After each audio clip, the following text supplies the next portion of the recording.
Good evening. Good evening, no matter where you are watching us from around the world, and welcome. Welcome to the April 2022 online meeting of Sydney Skeptics in the pub. Just like being in a real pub. My name is Richard Saunders from the Australian Skeptics and the Skeptic Zone podcast. And behind the scenes, making this all work and the wires and the buttons and everything is Lara Benham. Thank you, Lara.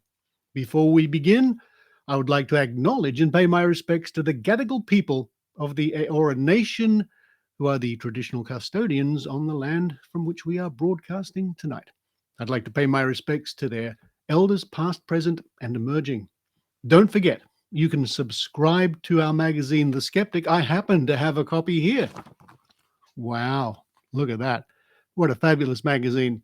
This year, it's celebrating 41 years of publication. In fact, I might read some now. No, I better wait. If you're not a subscriber, head to skeptics, skeptics.com.au and you can subscribe to this fabulous magazine. As I said, 41 years of publication.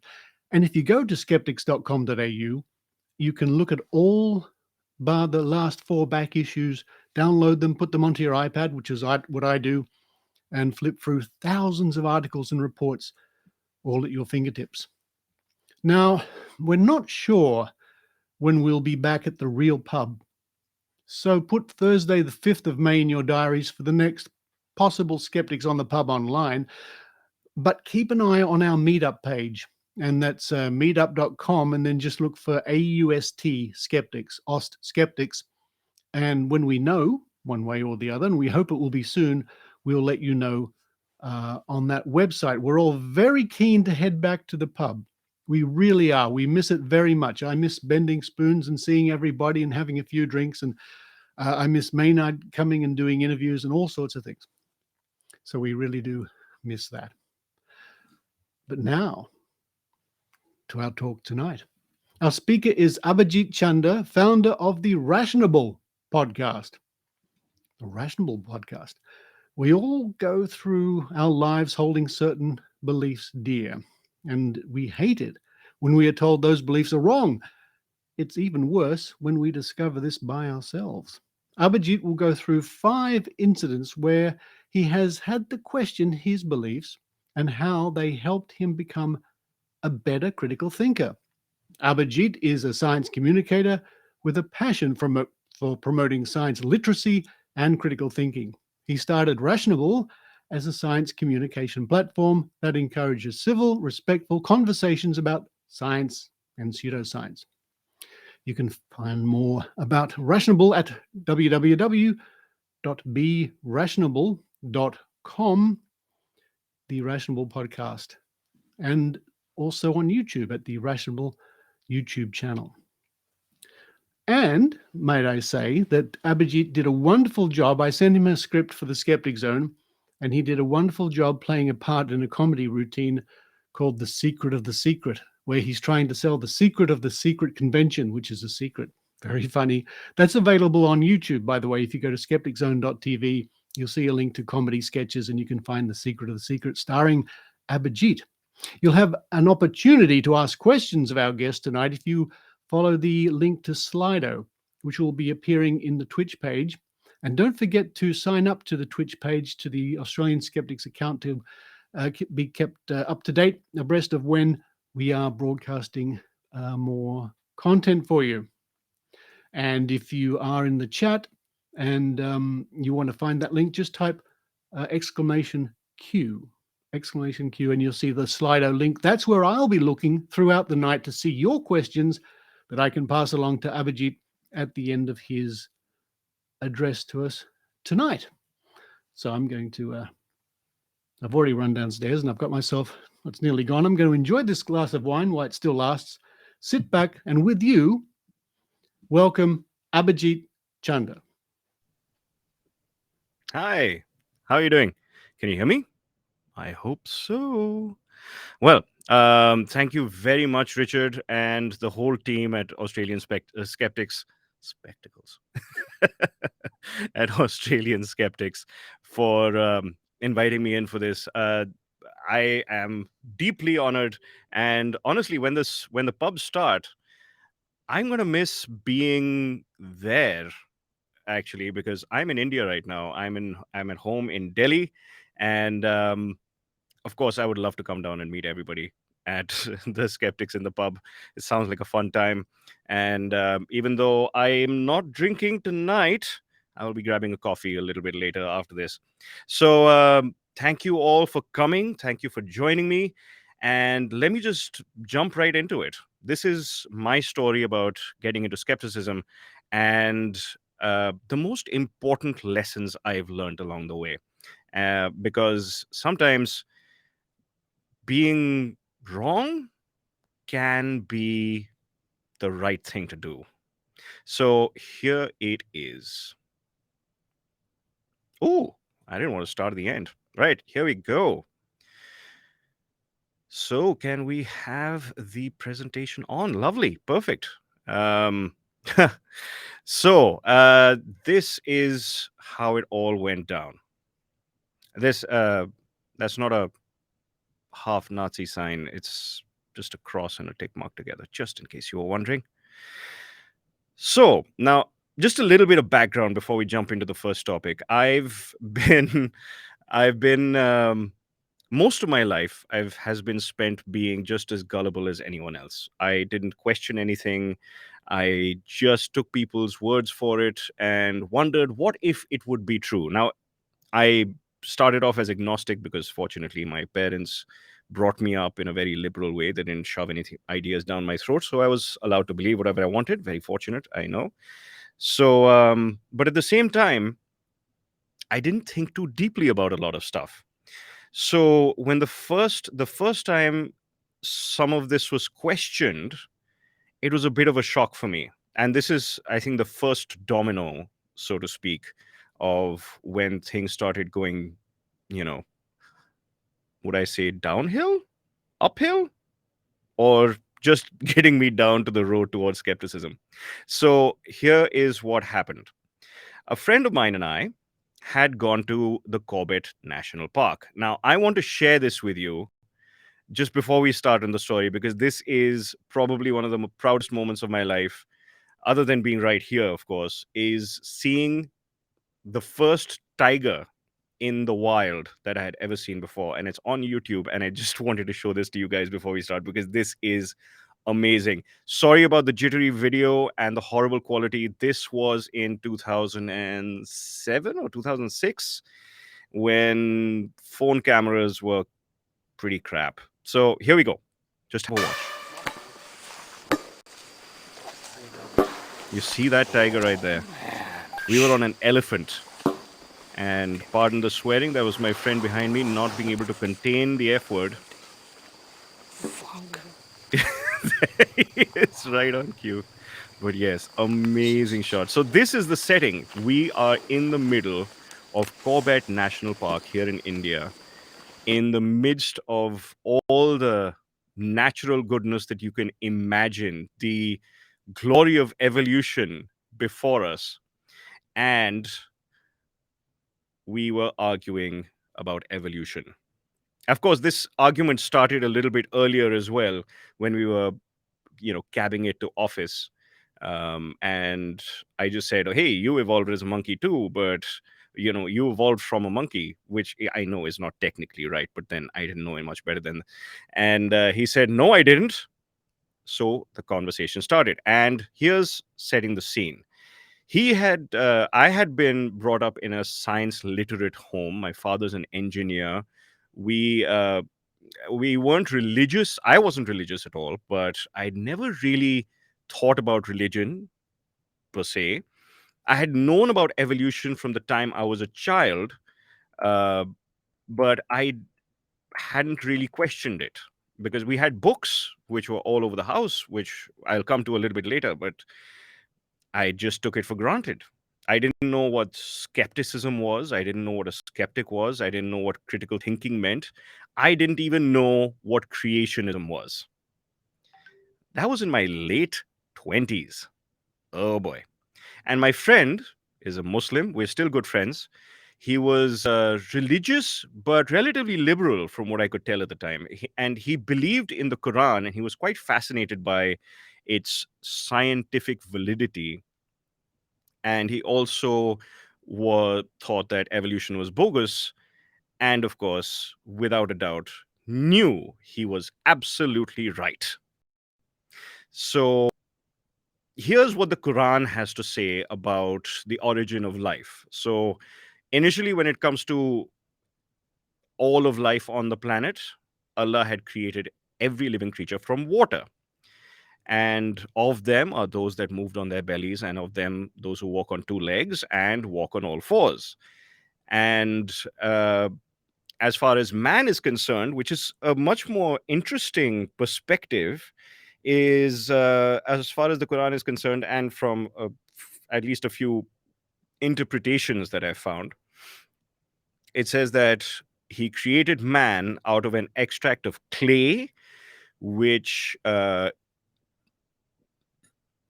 kind of uncannily describes the process of being given birth to, and he was turned into a clot, made the clock into a lump of flesh and clot, I mean. Then we went out of the little lump of flesh, he clothed it with bones and flesh, and then he brought forth another creation, which was man. And there's a vague reference to coming up with Eve, which is also relatively similar. So essentially, a lot of people are saying that, oh, look, this is scientifically accurate representation of being given birth, but God did it. So Adam and Eve, basically, right? Uh, and that is, of course, quite contradictory to what I believed, which was this: not quite so simple, but the evolutionary tree of life. And Darwin's Origin of Species is something that was in my house. I hadn't read it completely, but I dabbled in it. I also had the Scientific American special edition of the Evolution of Evolution, which I also read through from cover to cover. And essentially, I had also read The Naked Ape, The Last 2 Million Years. These are all books in my house that I had read through. So my friend and I were sitting on two opposite ends of a belief system, and I had no idea what was going to come of it after that. So and of course, I forgot to mention, I did watch a lot of this amazing guy's programming. David Attenborough. I used to watch his documentaries at every opportunity that I got. I used to love nature when I was a kid. I still do. I still do. And my entire concept of what life was came from this guy. And these are the kinds of things that I so let me rewind a little bit more. So while I was arguing with this friend of mine, I realized that I had never really questioned what I had believed about evolution. I had just taken it for granted, just as he had taken his beliefs for granted and hadn't really questioned. But he came up with a few comments, which kind of plugged a few holes. I mean, it actually blew a few holes in my belief systems. So I had to go back to as much source material as I could find. I had to go back to this Scientific American. I had to go back into looking at content that described the origin of species and the evidence for evolution. And I came across Bill Nye and Richard Dawkins and scoured through all this information. And in the end, while we were sitting in Corbett National Park, I finally came to the conclusion that we were not going to convince each other. But this journey that he had put me on, which I will be ever grateful for, I don't know if he'll know about it, but I think I've told him once, has steered me into the path where you should be open. Ah, yes, there is a big but. And damn it, I forgot to fix that joke in there. It's all been very last minute. But yeah, so I had to really question myself about my beliefs and if I was wrong and go out there and look for the evidence. And in this circumstance, of course, it turned out that I was not wrong. I was right as far as science is concerned, but this definitely changed my perspective of the world and everything that would come after this. Now, the second part of my story is when we came to ancient aliens. Now, of course, I loved the Stargate movie. I'm sure a lot of you have watched that as well. It was phenomenal at its time. I've watched all the Stargate series, like the TV serials. We had the Chariot of the Gods in the house as well, along with Charles Darwin and everything else, all the scientifically valid books. We also had a smattering of these. So Eric von Daniken's Chariot of the Gods, which has been brilliantly debunked on the Skeptoid podcast by Brian Dunning. It has been so we used to my entire family, we used to kind of talk about these things, and we used to watch Sunday morning Mahabharat and Ramayan television shows. The not the Stargate documentaries, this about just Stargate, the movies. And yes, shout out to Brian Dunning for sure. So if if you are Indian, you'll know what I'm talking about. But back in the 80s and the 90s, we used to have the Mahabharat and the Ramayan television shows where they used to show these arrows being shot at, when, in the middle of a battle, these arrows are being shot and they would explode, and they would obliterate hundreds of people at one go. And we used to kind of think that, hey, maybe they're describing missiles, and you'd have flying chariots like was mentioned in a lot of Ramayana. So we always thought that, oh, were these actually planes and spaceships? Of course, there is no evidence for that either. And of course, I was a big fan of Star Trek. So all the people in Star Trek were, well, these are the aliens, basically. These are aliens, ladies and gentlemen. So yes, so I had a big jump up in my head as far as ancient aliens, ancient technology was concerned. The pyramids always fascinated me. How could somebody come up with something that massive that long a time ago? Until I went to Falmouth, which is in the UK. I went there to study writing, and as my primary assignment for that I was supposed to submit for for my novel writing class, they basically said that my tutor said, "Why don't you have a spaceship, like a first contact scenario with an alien race, except it turns out to be humans? Why not have that? That should be interesting." Because in Star Trek, they normalize it. They say this is what all aliens look like, but it would actually be very unusual to meet humans out there. And how did they get there? Was it if, that we developed technology and, from before our civilization came, maybe the ancient civilizations had enough technology to be able to leave the earth and travel to a different planet. So I thought that was very intriguing.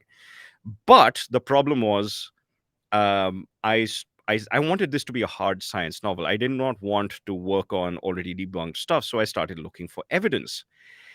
And this is what I found: absolutely nothing. Nothing at all. Every documentary I looked at for um,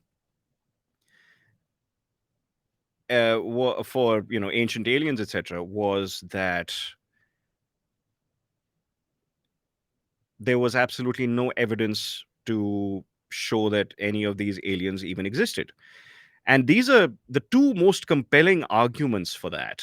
I mean, in the absence of evidence, I just went in for arguments because I honestly couldn't find any legitimate scientific or archaeological evidence to support this. Now, two solid arguments were: if high technology existed thousands of years ago, we can assume that there are sophisticated metals, plastics, polymers, and alloys that would have been made, which would have been durable, lighter than stone, which somehow all these artifacts are made of. And these would take a long time to decay as well, which we haven't found any of these things. No circuitry, no plastics, no computational technology, no alloys, other than the ones that we have found, like, bronze, etc., from the Bronze Age. But every piece of evidence that is being pointed to in these programs, like which promote ancient aliens, uh, essentially point towards things that are already made of stone. Like, we have temples in India, which people say maybe these were spaceships. We have the Egyptian pyramids, we have the Aztec pyramids. All of these things are pretty much made of stone. We have Stonehenge, which is also made of stone.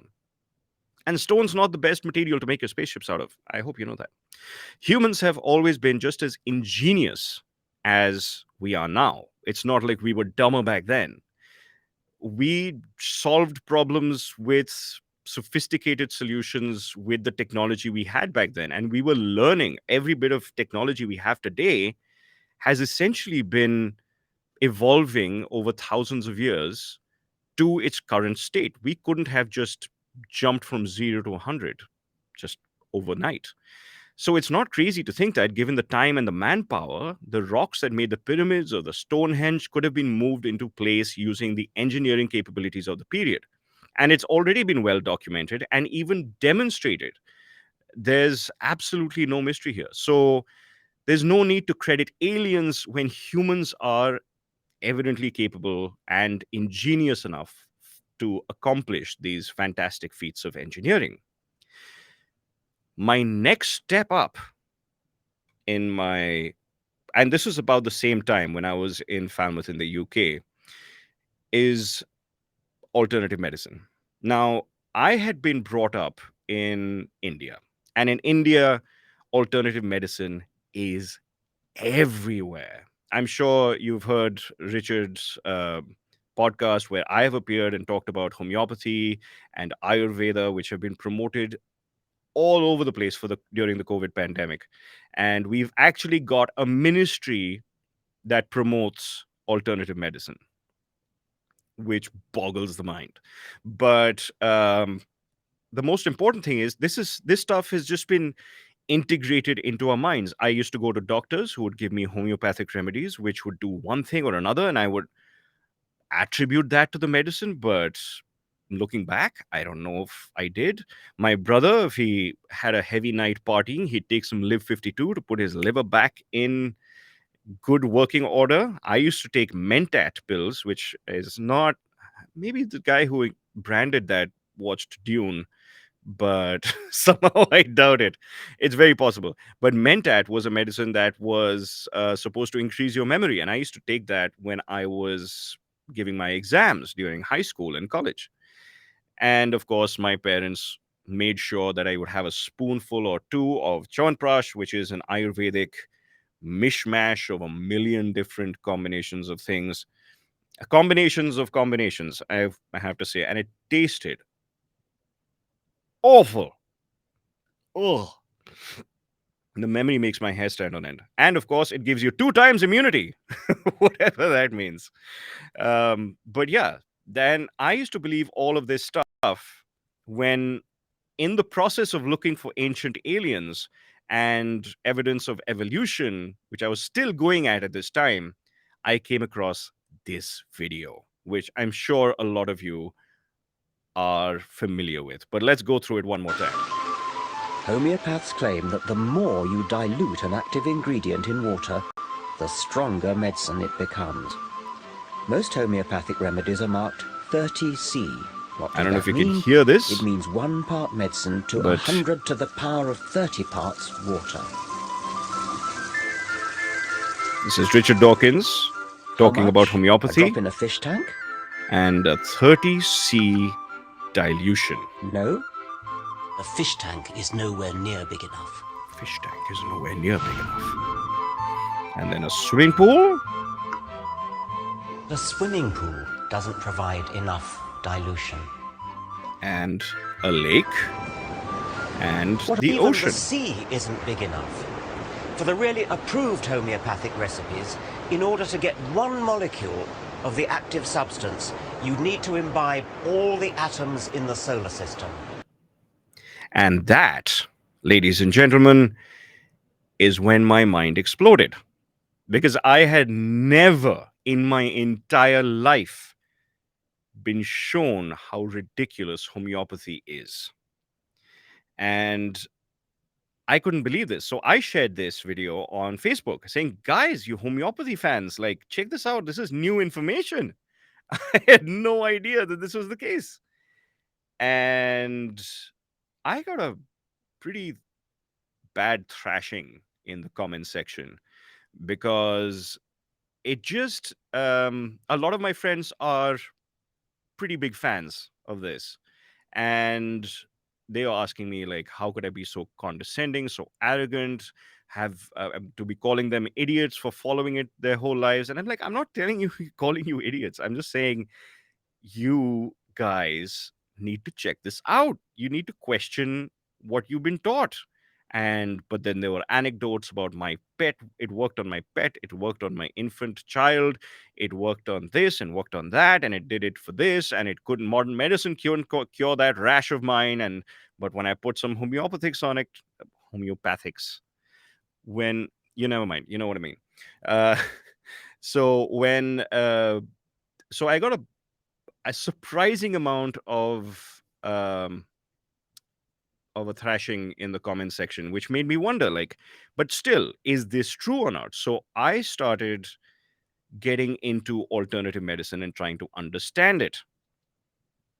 And after that, one thing after another just kept falling over, because when I looked for the evidence to uh to basically to support homeopathy or refute it, I always found that the most reliable scientific websites all or resources would always say homeopathy is alternative medicine and it hasn't been proven to work.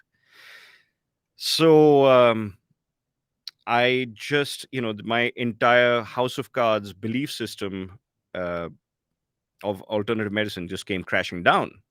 And when I tried to convince my parents about it, I got the same kind of reaction. Of course, they were much nicer about it, thank goodness. And but it was very hard for me to convince other people.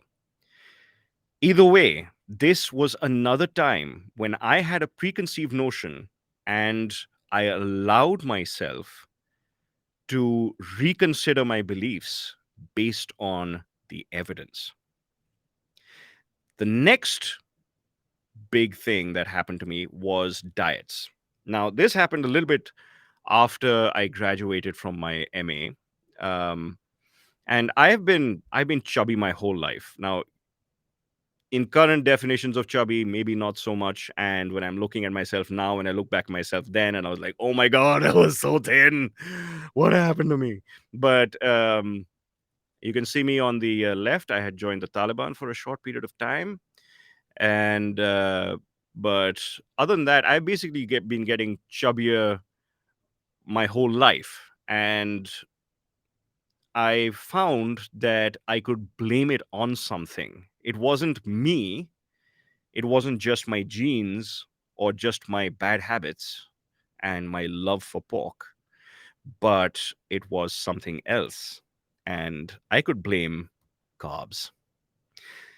And they seemed the perfect candidates to blame this, because I had found a friend of mine had actually told me about the 4 Hour Body book by Timothy Ferriss, where the 5 basic rules are to avoid white carbs. That's bread, milk, uh, rice, pasta, anything white, even brown would be, you know, unsavory, whatever it is.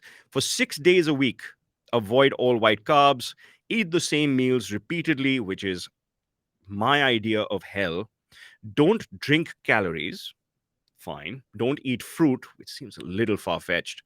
And take 1 day off per week where you can eat whatever you want. So I went on this, and it did help to a certain extent. I lost a few pounds. But it also kind of got me thinking that this is similar to some other diets. So I started looking up the keto diet. I started looking up Atkins. I've discovered the paleo diet. And everywhere I looked, it seems that carbs were the culprits. That fat was good for you and didn't make you fat, and that carbs did. And as unintuitive as that seemed to be, it did flip my previous uh, ideas about diets. But I soon came to know that I would be flipping again. But it wasn't easy, because I went into something called the Google loop, at least something that I call the Google loop, because of the way Google keeps you in your bubble, right?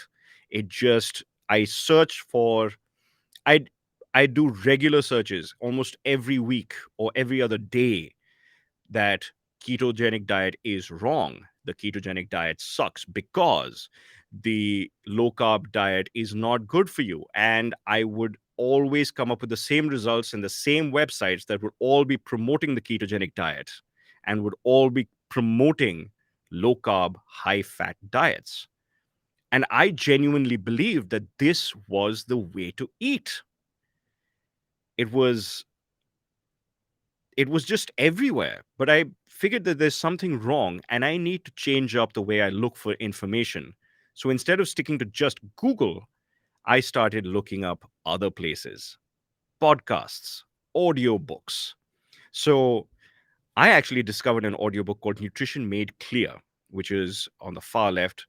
That blew my mind, that the only part where they talked about the ketogenic diet was maybe one paragraph in the entire book. And that first threw me for a loop.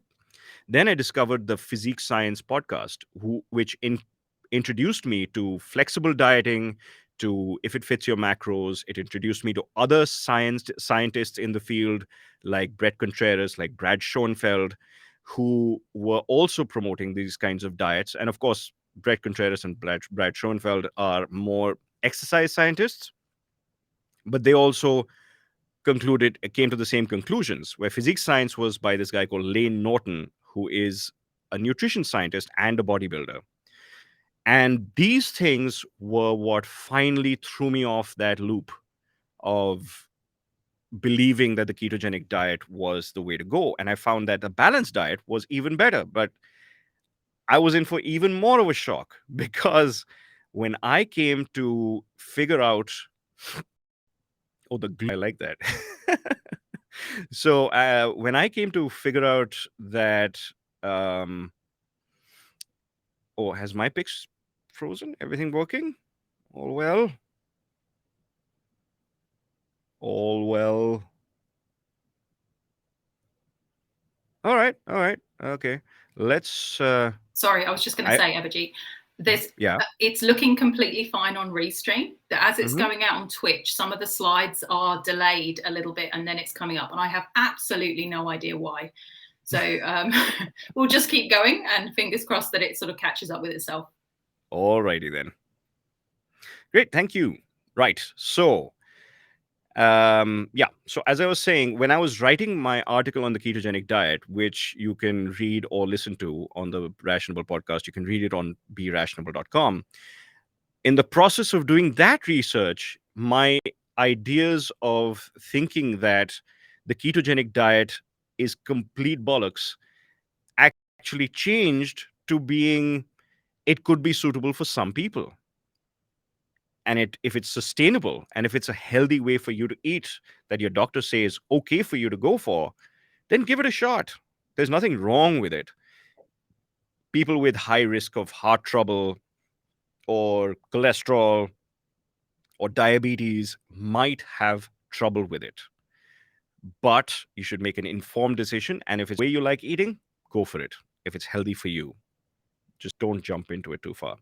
So, especially in diets, my perspectives have flipped multiple times because I've always looked for information, actively looked for information to contradict my beliefs, and just looked for the evidence and then somehow managed to change my mind. It wasn't always easy.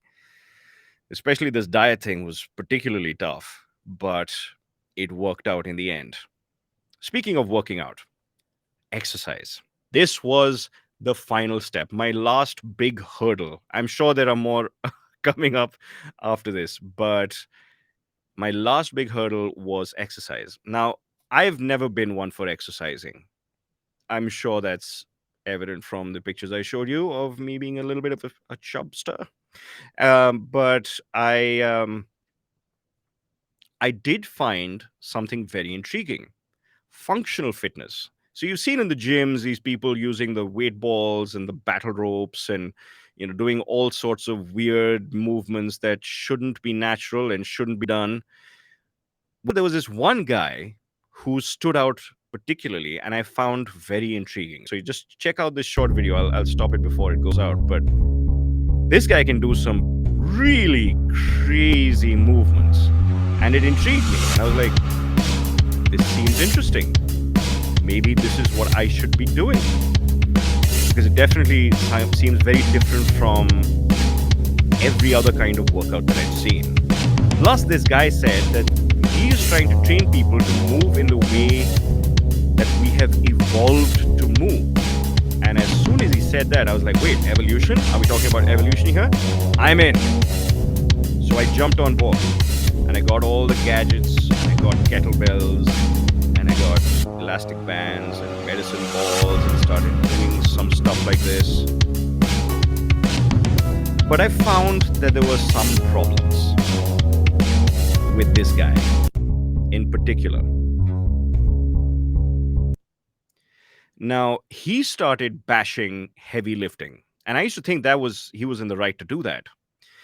But the problem started off as a seemingly small thing. He would always use extremely complex terminology in his descriptions.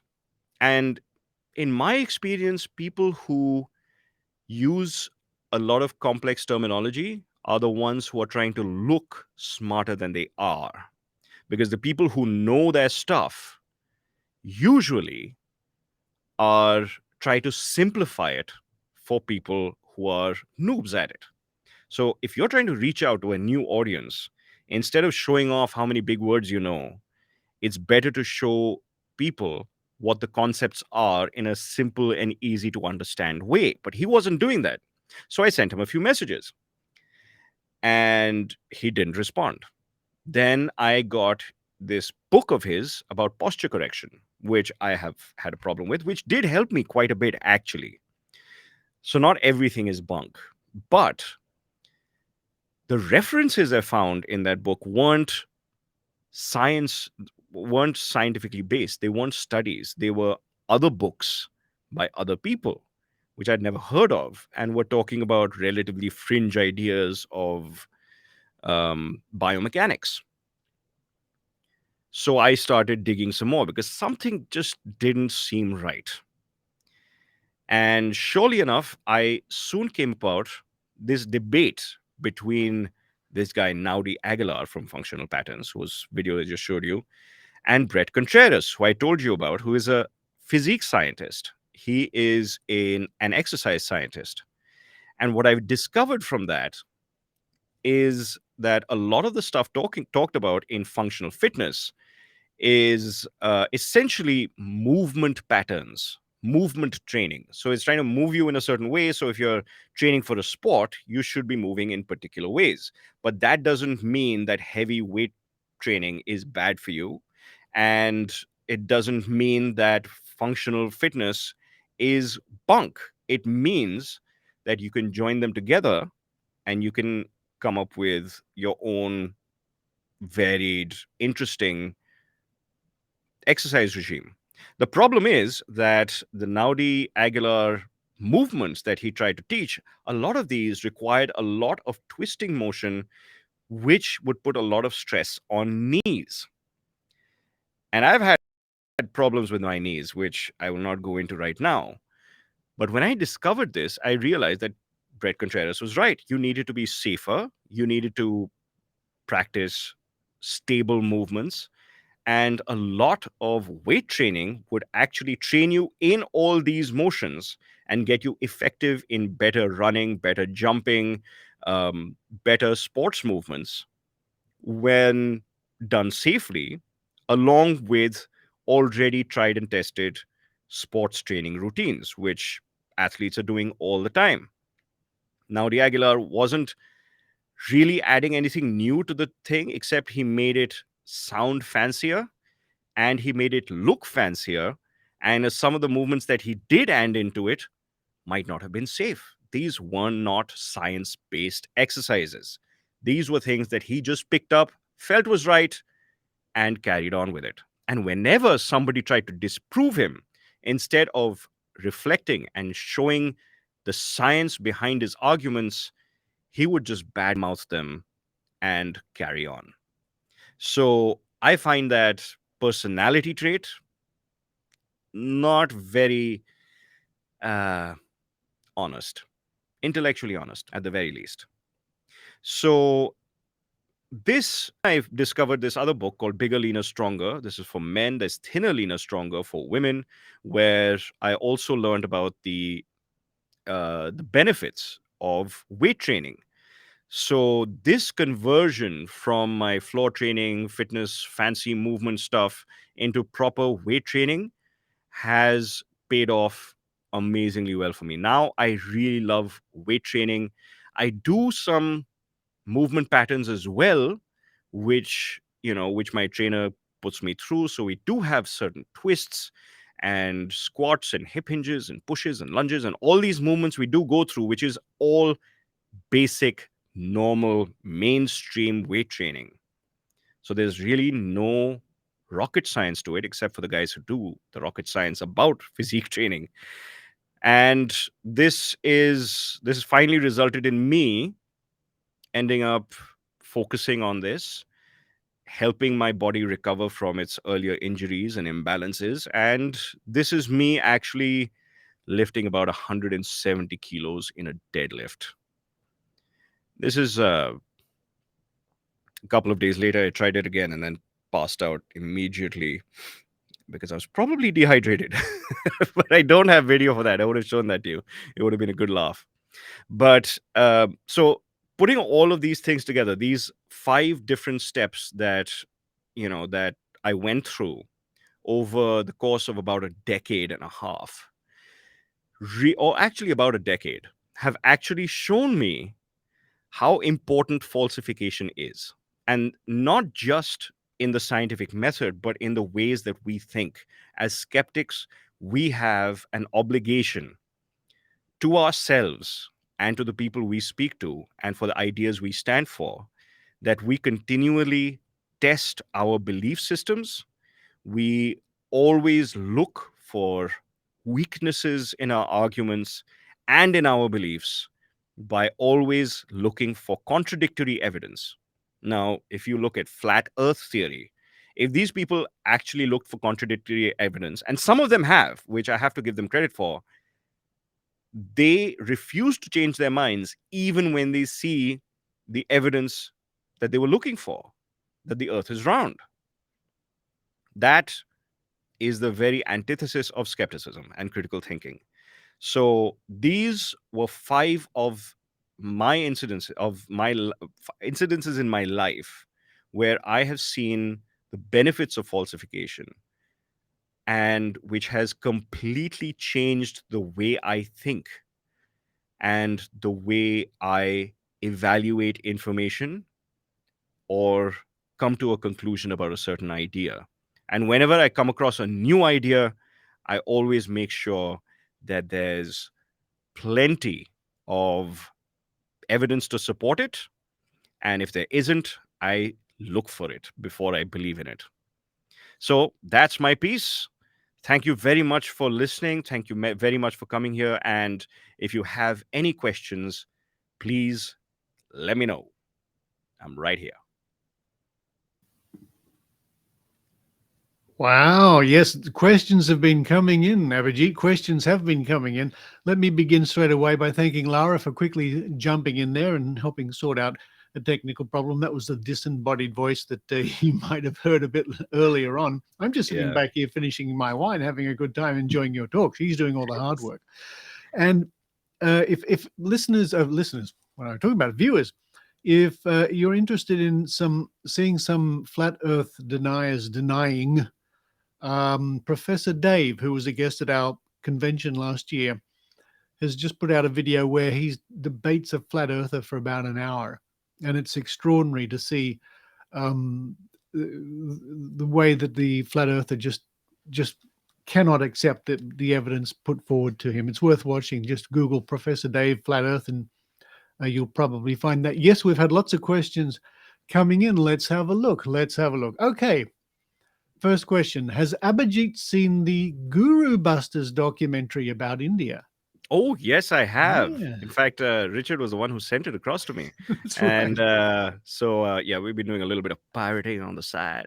But I did watch it, and it was marvelous. I have got to find these people. There are some organizations still working to fight these gurus, but I want to help them get some more leverage. There's one in Maharashtra which is doing very good work with Dr. Shantanu Abhyankar, who has been a part of this organization. They've been fighting ritualistic exploitation and a lot of other things, and have been debunking a lot of stuff for many, many years. So Just for our viewers, in case they're not quite familiar with this term guru, what are the gurus in India these people are busting? What's the essence of it?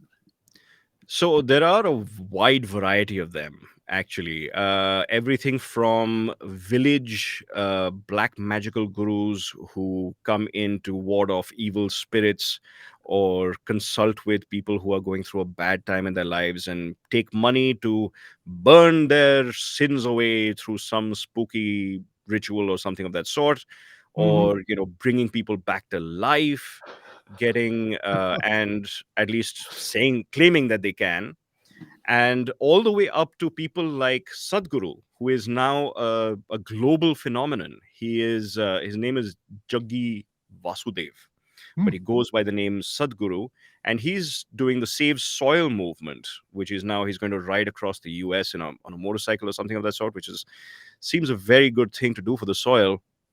But so you have people who are that high up who have and people like that guy, what's his name, the yogi, he's come up with a full FMCG company called everything's got to slip my mind right now, wouldn't it? Baba Ramdev, who has come up with Patanjali, an FMCG company which he's making millions out of. because people have been following him for his yoga advice, and now he's come up with a bunch of products like cow urine in bottles, um, cow poop in bottles that can be consumed. Um, Well, it can be. denim, Whether you would want to is another question. torn jeans, denim jeans, as well, among other things. Wow. So yeah, we have all shapes, sizes, stripes, and colors of gurus, Okay. and they're all trying to make a buck off the poor, gullible folk of India. Now, it might interest you and our viewers to know that you can see this documentary, which I think dates from the late 80s or the early 90s. I'm not sure.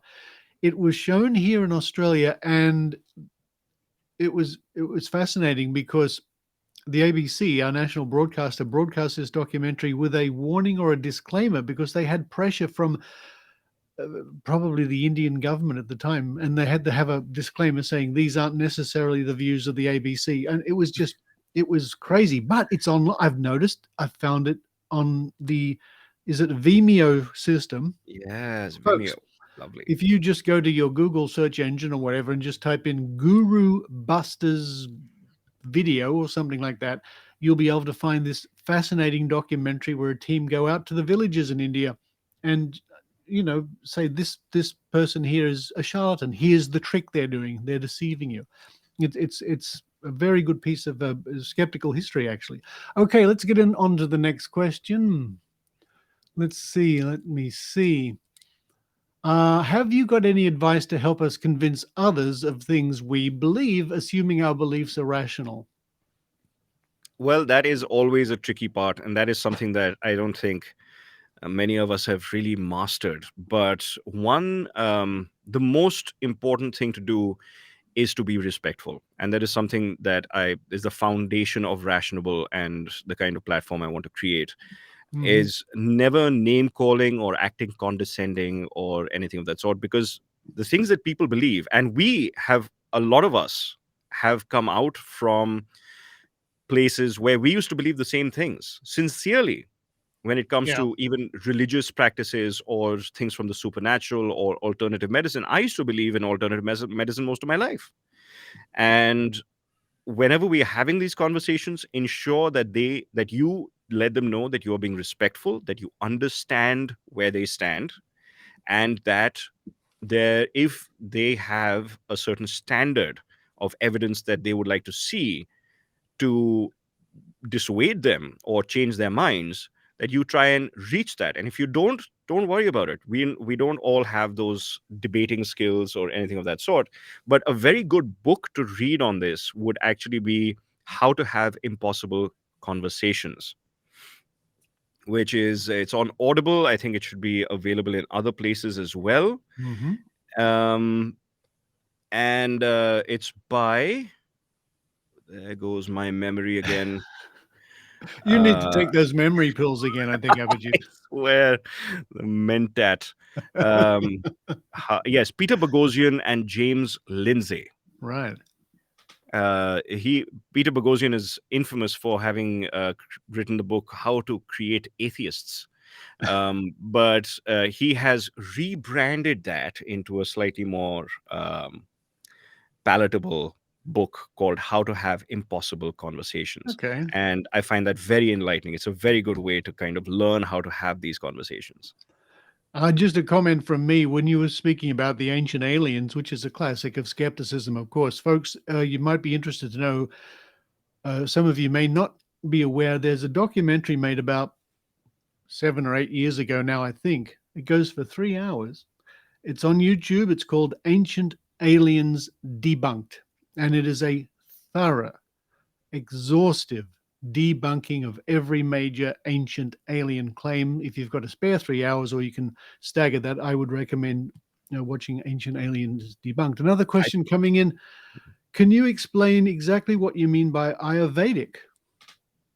Ayurvedic is essentially Ayurvedic medicine is essentially an ancient herbal medicine that has been It's not described it's in. not homeopathy, is it? It's not homeopathy. No. It is more akin to naturopathy. Naturopathy actually uses some elements of it.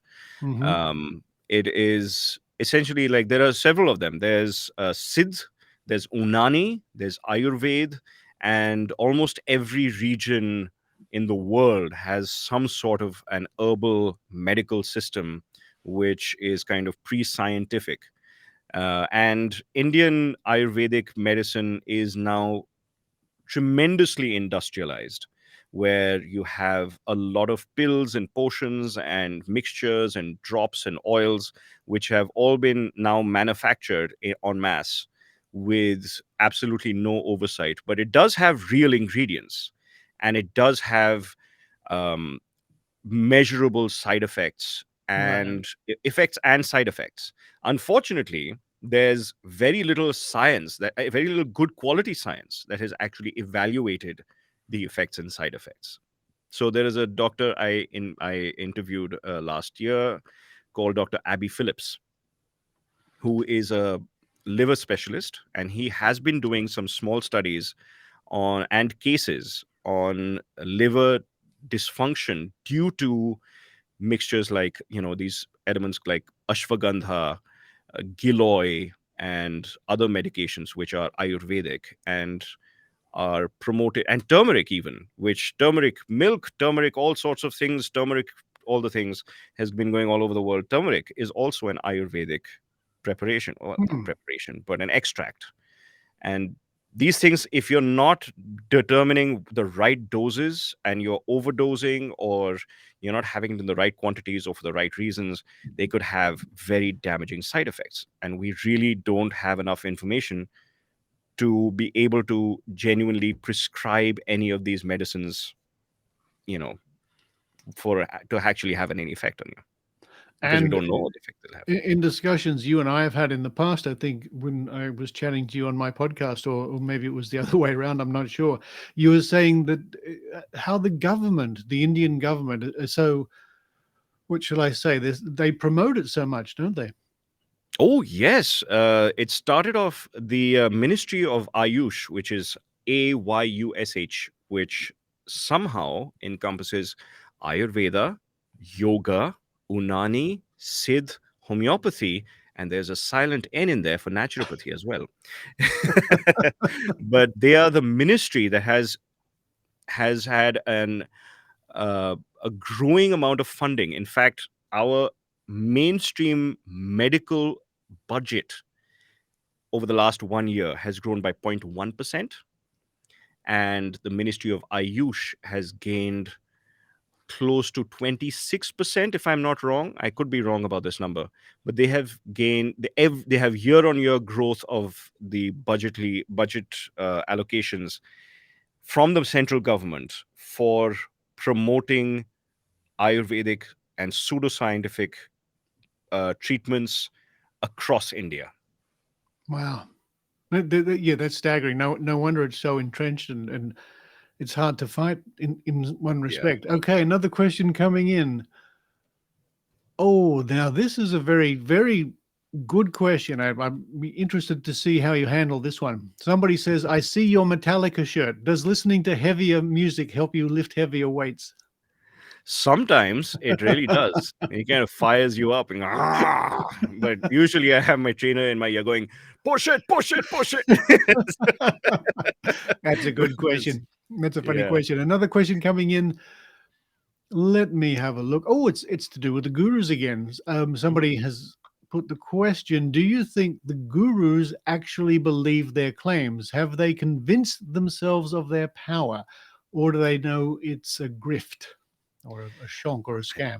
Some would. I think it's a spectrum, really. There will be some people who genuinely think they have a gift. Yeah. But from my perspective, from what I've seen, it's especially the big ones, right? The real big ones. Like there's one of the Sai Babas, the one with his big afro, who has been caught on camera tricking his audience. He is a trickster, and he's not a good one at that, because for example, he has an egg. he got this piece of cloth, and he starts making all these movements with his mouth, and he brings this cloth up to his mouth, and then opens the cloth, and it's a golden egg. He lay a golden egg from his mouth. Even geese can't do that. And we expected to believe that, like, come on, that is so basic. And he's been seeing palming pills of ash, because he's been said that, people have said that, he can create ash out of thin air, and he'll put it in your hand. That's holy ash. But you can see that there are pills in his hand, which he's holding in his hand, and he's sprinkling ash into people's hands. There's no magic in that at all. So Yeah. there are a lot of people who are knowingly deceiving people, and they might not be completely aware. Like, for example, Sadhguru, who I had mentioned earlier, I know that he has a varying degree of reliability. There are certain things which he makes sense about life philosophy, and there are certain things which he does not make sense at all. Where he's talking about medicine, he's talking about food, he's talking about the universe, or anything of that sort. He knowingly mashes up ideas and spits them out in in this supposedly profound sounding way, which I think Peter Boghossian calls a deepity. So he's filled with these gems of knowledge, so to speak. But I know he knows some of them are completely false, but there could be others which he thinks are genuine. So Yeah. that's not an easy question to answer. It's a good question. And I think you're right when you say there is a spectrum. That's what I've discovered, here in Australia and around the world. I think there is a definite spectrum of people who know they're in it for the money, and they know how to do the tricks, all the way to the people who sincerely believe that the fairies are real and what they're doing is good. And that's something you have to take in consideration, especially when you're doing investigations. Folks, we've run out of time. Thanks you very much to all the people who have poured in with the questions, and thank you to the people chatting online, having a really good time. Abhijit, I would say to you that with all your adventures and your insights and everything, that I dare say that our editor, Tim Mendham, who sometimes pops in to view these Skeptics in the Pub, would certainly be interested in publishing anything. You could write a menu for your local restaurant. I'm sure he would publish that. It would be so interesting coming from you. So I invite you to consider that, of course. And Yes, I would thank you very much all the way over there in beautiful New Delhi. I was in New Delhi almost 20 years ago. What a fascinating! I've got some lovely little carved elephants behind me somewhere. Oh on the yeah, wall, you which showed I- me once. You Yeah. showed me when I interviewed you for my podcast. That was lovely. Unforgettable experience visiting India. It really is. And I saw the Red Fort, and I saw the Taj Mahal, and I'll never forget it. But thank you very much for spending some time here with us in Sydney for Sydney and Skeptics in the Pub. Who knows, one day you might be able to join us in person, which would be fantastic. We'd all look forward That to would that. be my pleasure. I'd love to do that. Wouldn't that be wonderful? But for now and for tonight, Abhijit, thank you very much. And everybody watching, no matter where you're watching us from around the world, thank you again. Keep an eye on the meetup page, and we'll let you know if we're going to be meeting back here online or back in the pub next month. But for tonight, this is Richard Saunders signing off from Sydney, Australia.